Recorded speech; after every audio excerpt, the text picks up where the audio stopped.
every third hit, and that's just important to know that you will not be able to trigger a reaction on every hit.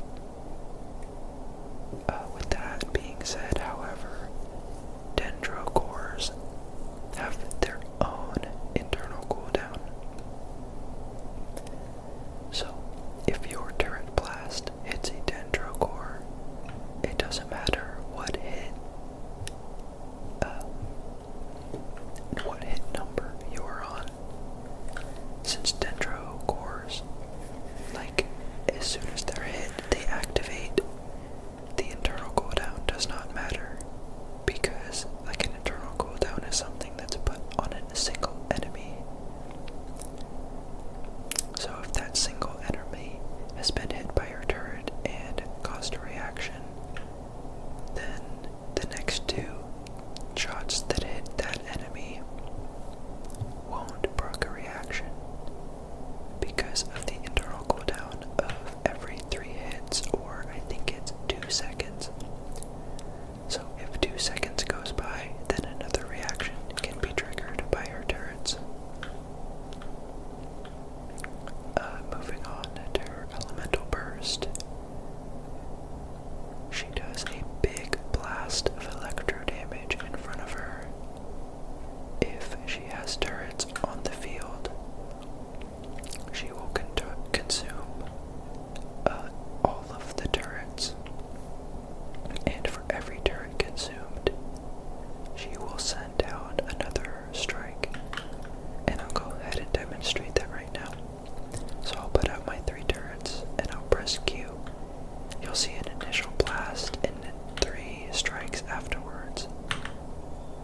So 1, 2, 3. Her elemental burst has a very high multiplier. As you can see, the first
map mirror in a reaction team. If you have one, it's craftable as well. So if you don't have any of these other weapons, this one is craftable and works great. Another weapon, I don't have it, but is the Hakushin ring. It's also good on her. If you're kind of early game and don't have anything else, you know, Eye of Perception is not bad. No weapon is really bad on her except for energy recharge ones. In my opinion, I don't think energy recharge weapons are great for Yae Miko because none of them really give her useful stats. Maybe with the exception of the Oath Sworn Eye. This one, if you have it, it was an event exclusive weapon a while ago, so you might not have it, but it's not bad. The Favonius Codex as well, you know, it's good if you're kind of a more supportive role for her to generate particles. But yes, her burst does cost a lot of energy. A lot of energy, and unless I'm using her in a Hyper Bloom, or not Hyper Bloom, a Hyper Carry team, I don't really use her burst that often, personally.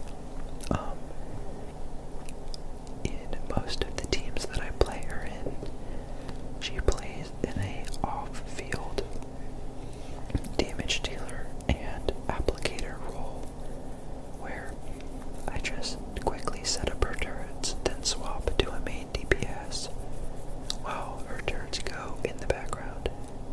And I'll occasionally use her burst for like invincibility frames or something, but it's not something I particularly build around personally. Her constellations are generally pretty good. I'll go over them quickly. Her Constellation 1 gives her elemental energy when she uses her burst. The more of her turrets you consume when you burst, the more energy you get. Her Constellation 2 just makes her turrets do more damage and have increased attack range. If you are planning on going for her constellations, I would honestly stop at C2. If like you really love Yae Miko and you want a few constellations and you're a light spender, C2 is good. It gives increased range and a noticeable damage boost. If you're kind of willing to spend a lot of money, her Constellation 3 upgrades her turrets to 3 more levels, which her turrets are, I'd say, maybe 70 to 80% of her damage output, especially with these 2 constellations. She's definitely focused on off-field damage, so these 2 constellations are really good. Her Constellation 4 buffs electro damage of all members by 20% when her turrets hit, which is pretty good. It affects her as well, so that's just